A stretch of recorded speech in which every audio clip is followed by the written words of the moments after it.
I'd like to introduce Shannon Loftis, who's the General Manager of Microsoft Studios Global Publishing. She's a longtime colleague of mine. We both started at Microsoft around the same time in the early 90s, and it's my honor and pleasure to have her come up here and talk about some of the things that they're doing at Microsoft in terms of checklists and inclusivity and fun topics like that.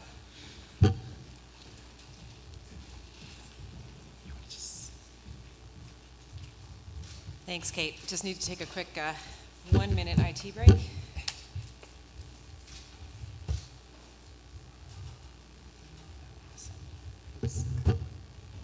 Great.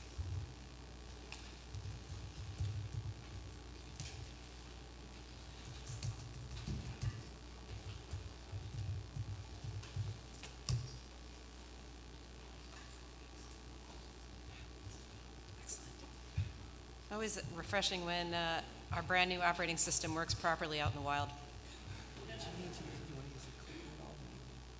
Sure. Oh, you know what? We're good. Okay. Rami's taller than I am. I'd want to, first of all, make it clear that I'm not standing up in front of you all as an expert in creating inclusive content. I see lots of friendly faces in the audience. I see Kathy Flood. Hi, Kathy. Who is a colleague I worked with years ago, and we noted at the time that many of the games and much of the content that we were making and experiencing felt exclusionary to us. And at that point, it became a passion for me to try to help my teams do better in terms of creating content that brings more gamers into the fold. So I haven't been perfect, and I'll talk to you a little bit about some of the imperfections. But right now, my company is going through a renaissance. We have an entirely new leadership chain. We have a new executive CEO.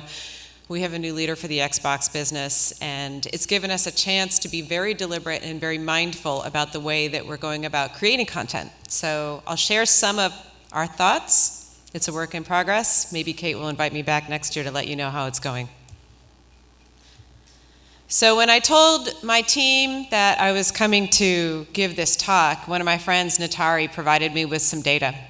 And probably you're familiar with this, but many of the points in this data set were news to me, and I was excited to read. So obviously, ESA is constantly tracking who's playing games, and just last week, I think, there was a major release, an article showing that women are now more than half of the gaming demographic.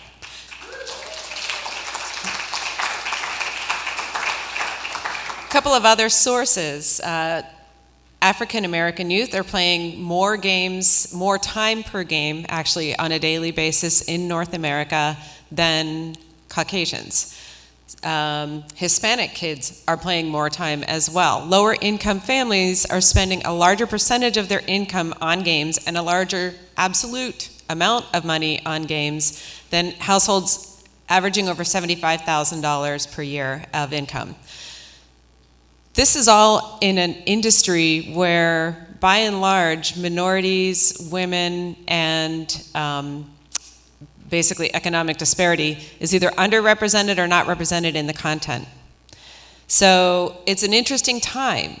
There are engaged gamers out there right now. If your base hypothesis is that the best gaming relationships come from a direct, or the best gaming experiences come from a direct relationship with the on-screen content, what are we leaving on the table by not doing a better job of having more inclusive content in our games?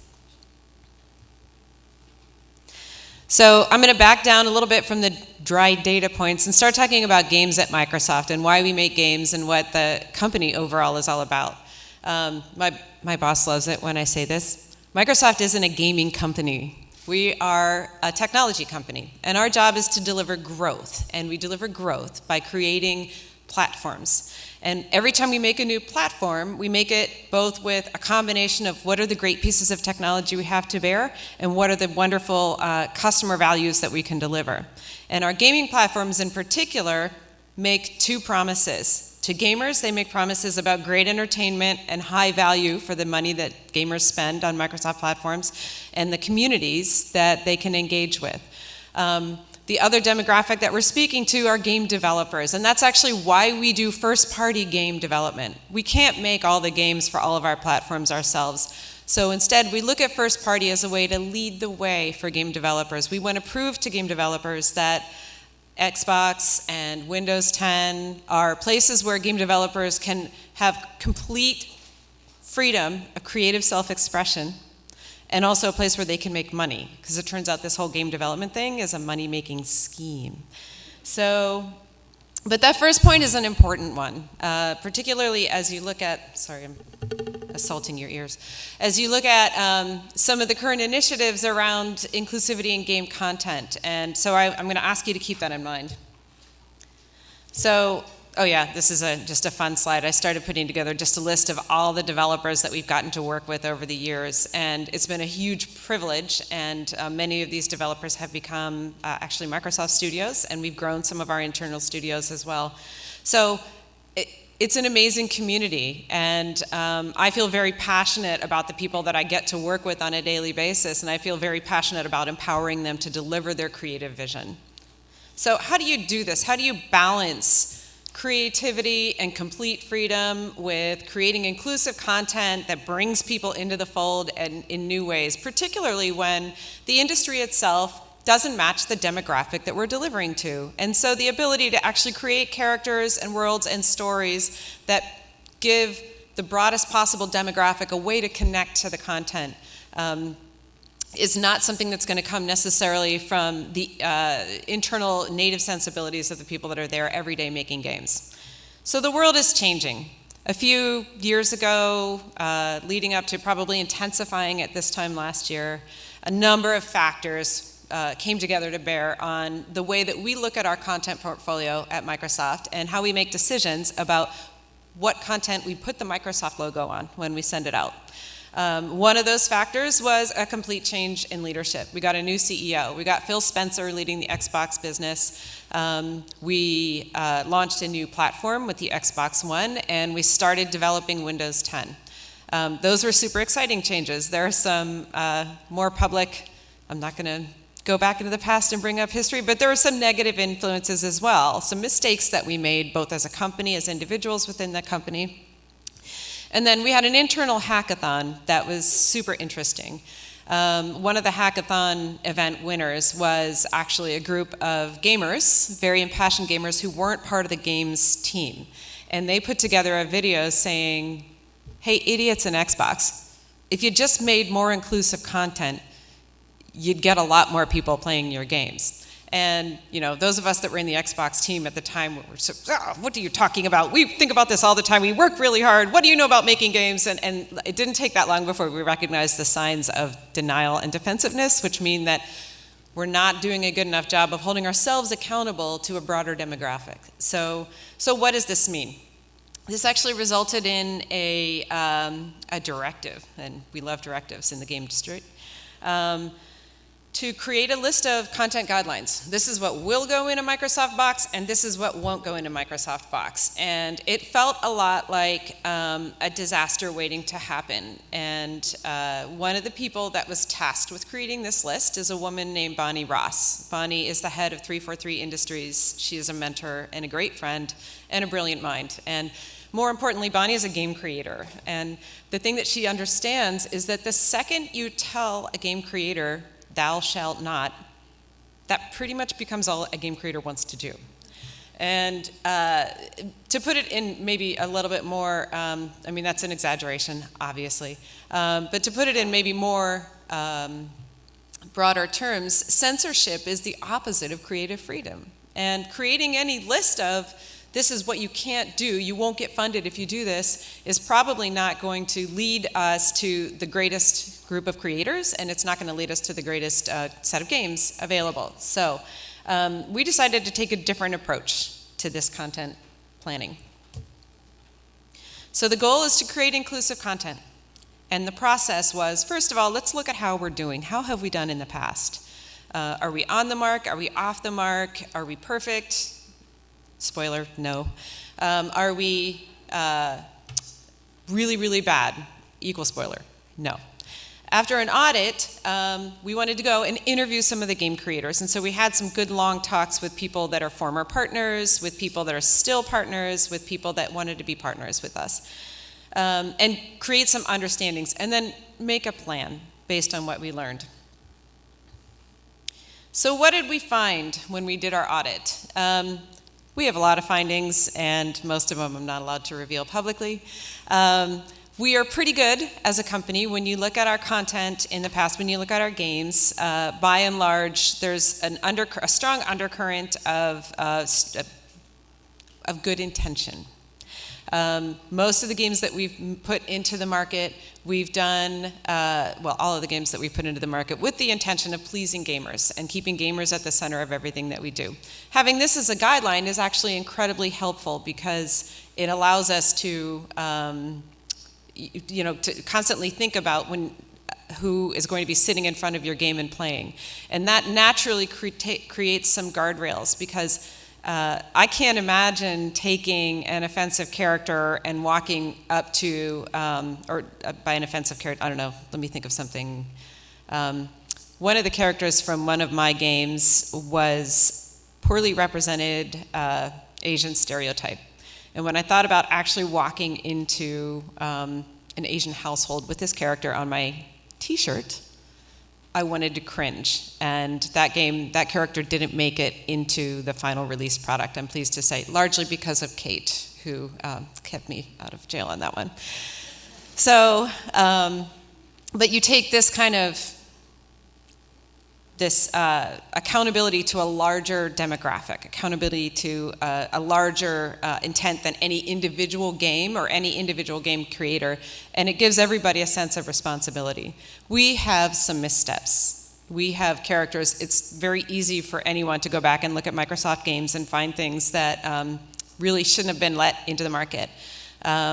But I would, when you looked at our games, we had actually a decent number of female playable characters. We have a pretty good number of African American characters that are playable, or African other nationalities. And as our gaming portfolio expands through IGDA at Xbox and through the broadening of our publishing efforts and through our internal efforts, we're actually creating more and more characters and more worlds that are rich and believable. That are presented in a respectful way. So definitely not perfect, a few real blips in the past, a general intent to want to do the right thing, and then how do we turn this into a set of tools and programs that ensure that we're continually expanding this. One of the games that emerged is actually a game out of my own team, Killer Instinct. Is anybody here familiar with this game? Yeah, okay, good.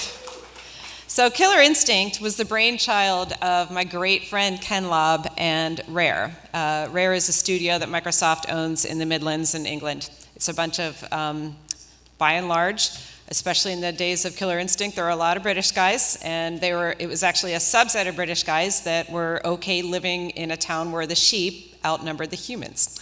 And it is a game, everybody that was involved in the creation of Killer Instinct loved the fighting game genre and really wanted to create a game that was a fighting game, all the excitement and all the strategic challenge of a fighting game and the second-to-second action, but with a super broad array of characters so that everybody would find a superhero to identify with.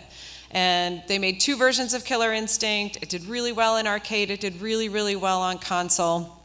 And then, for whatever reason, you walk away, the industry moved away. We acquired Rare.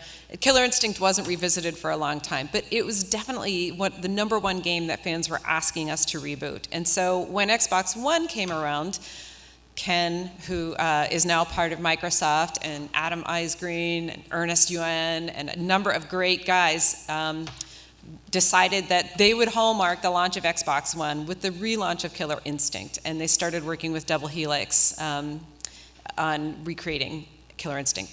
So we have better rendering now.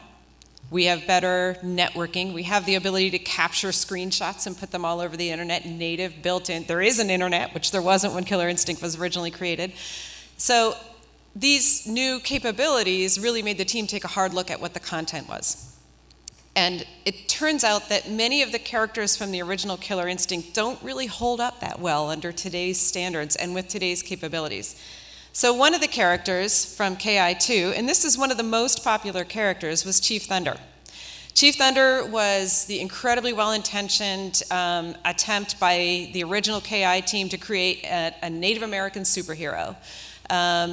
There weren't any Native Americans working in Twycross in those days. So when we came back to Chief Thunder and we started trying to recreate a new Chief Thunder, we knew that we wanted to do it differently. And I'm saying we. It was Ken, it was Adam, it was Double Helix, it was the James Goddard, the incredibly passionate creators behind KI. And so rather than trust their own sensibilities, and even rather than trust Google or Bing, the team decided that they would engage directly with the Nez Perce community. And so they contacted the Nez Perce community, and we created we forged a relationship with a cultural ethnographer named Josiah Pinkham. And I apologize, I'm going to read a little bit of a note from the Double Helix team after Josiah had spent 2 days or a day and a half with Double Helix working on Chief Thunder to create the character that we now know as Thunder, because it was a pretty profound experience for everybody. So Josiah spent a day and a half at Double Helix. The first day was spent just showing him previous versions of Thunder from KI2 and introducing him to the game. He was really unprepared to react, primarily because he didn't expect a game that was as extreme or exaggerated as ours is. He had assumed that the reason we brought him in was to try to make something look super authentic, and it took him a while to wrap his head around the idea that we wanted to take risks, that we wanted to create an extreme character, and that we wanted to do it within real cultural guidelines. The next day he came in and he was very, very dialed in. He had been awake for most of the night, calling members of his tribe, asking for advice and translations. Even something as simple as how would a Nez Perce celebrate upon defeating an enemy produced lengthy discussions. He arrived the next day with the phrase, culturally heroic, to describe what he thought we were trying to do. In that respect, it wasn't about making an authentic Nez Perce, but about creating a sort of Native American superhero that was true to the value system of the tribe. So Josiah spent the entire day with the team, walking them through everything from the color of his adornments to his physical proportions to the way that Thunder moves. And this is the result. This is the character that we came up with as a result. And Thunder's been a big hit. And, hopefully we've created some new gamers along the way as well. So this is it's a microcosm. We had interviews with every team that had successes. We had interviews with teams that maybe did not feel as proud of the content that they had put into the market. And a few themes really emerged, and these themes are core to the part of what Bonnie realized more and taught me, is that rather than creating a checklist, the key to creating inclusive content is to identify the parts of your culture that lead to the best of the content that you are putting into the market.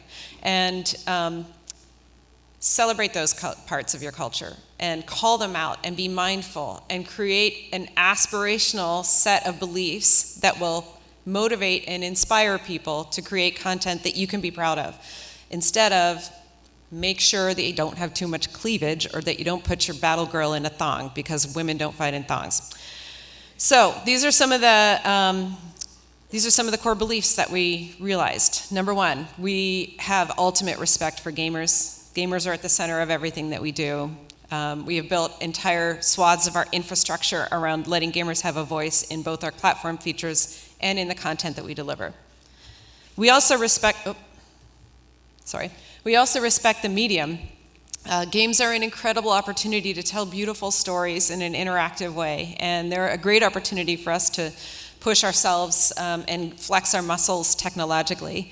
We respect the industry, and we feel a huge amount of stewardship as game creators, as publishers, as platform creators, and also as gamers in this industry. We realize that everything that we do as individuals, as gamers, everything that we do as a company sends a message to the entire world about what gaming and what the game industry stands for, and we want that to be a positive message. And everything we do, we're representing the company. And so we're not just representing the Xbox team, although I love being part of the Xbox team.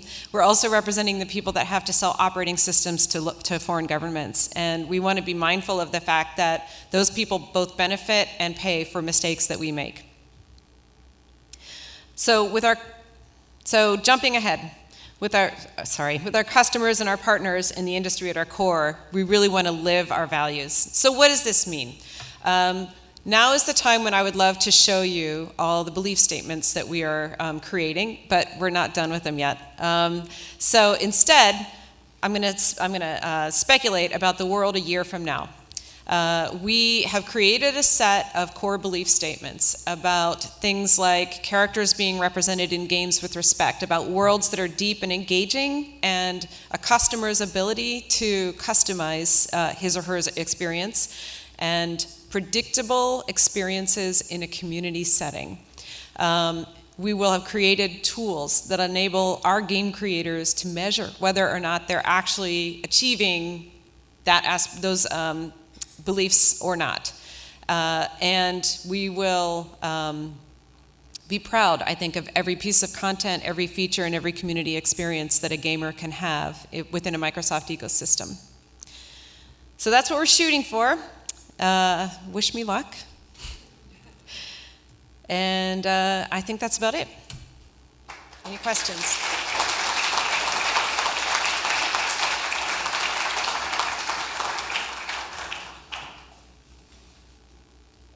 Any questions? No? Well, no, we don't really have time for questions. That's okay.